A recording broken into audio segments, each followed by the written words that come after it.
Bonsoir à toutes et bonsoir à tous et merci de nous avoir pratiqué sur l'Aventure TV. Nous sommes à la 23e journée de la Liga. Nous allons directement vous débriefer un gros derby qu'il y a eu ce soir. Derby madrilène, c'est cette équipe du Real Madrid qui recevait cette équipe d'Atlético Madrid. En tout cas, c'était un match qui a répondu toutes les promesses footballistiques aujourd'hui et toutes les attentes footballistiques. En tout cas, franchement, ils nous ont régalé footballistiquement parlant.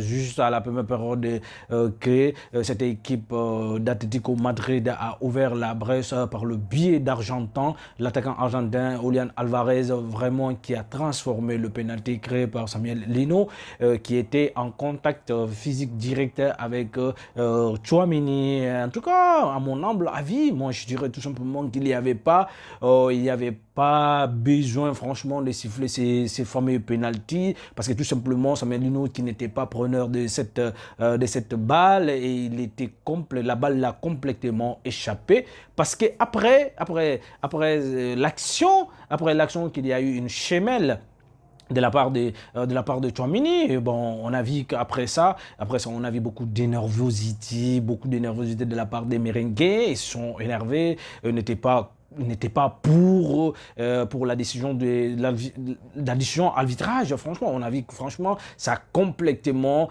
failli vraiment les sortir dans le match. Mais bah, on sait très bien que c'est une grande équipe, une équipe vraiment qui sait comment se maîtriser, qui sait comment faire. En tout cas, très heureusement, ils sont partis dans les vestiaires avec cette avance d'un but en faveur de cette équipe d'Atlético Madrid. Mais juste après le retour à la 50e minute que Kylian Mbappé a trouvé le chemin de filet et qui a égalisé pour les siens et le match a été complètement relancé. Mais il y a un fait également qui s'est déroulé dans ce match, dans cette rencontre, parce qu'il y a eu une grande chemelle également qui est de la part de Dani Ceballos, franchement qui mériterait même d'ailleurs un carton rouge, qui mériterait un carton rouge, qui devrait même d'ailleurs écouper ce fameux carton rouge. Mais très heureusement pour lui, il n'a écoupé qu'un carton jaune. Et franchement, on a regardé aujourd'hui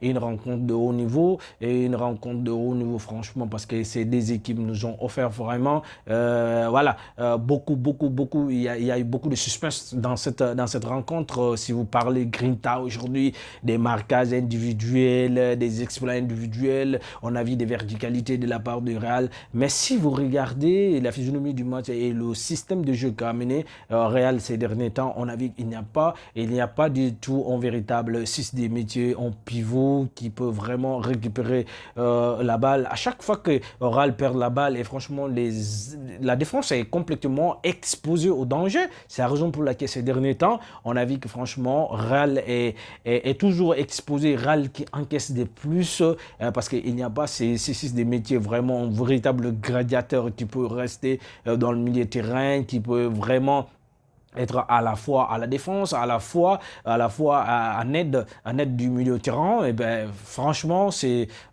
profil-là, ça manque à cette équipe du Real. On a vu que depuis pas mal de temps, Real a ces problèmes-là. Mais voilà. Mais comme on connaît très bien la mentalité et la qualité exceptionnelle de ces joueurs, et on sait très bien que quand ils ont la balle, quand même, franchement, ils savent exploiter des individualités, en tout cas, il y a beaucoup de qualités offensives. Franchement, ils exploitent très bien à ça, et c'est la raison pour laquelle ils fatiguent des autres.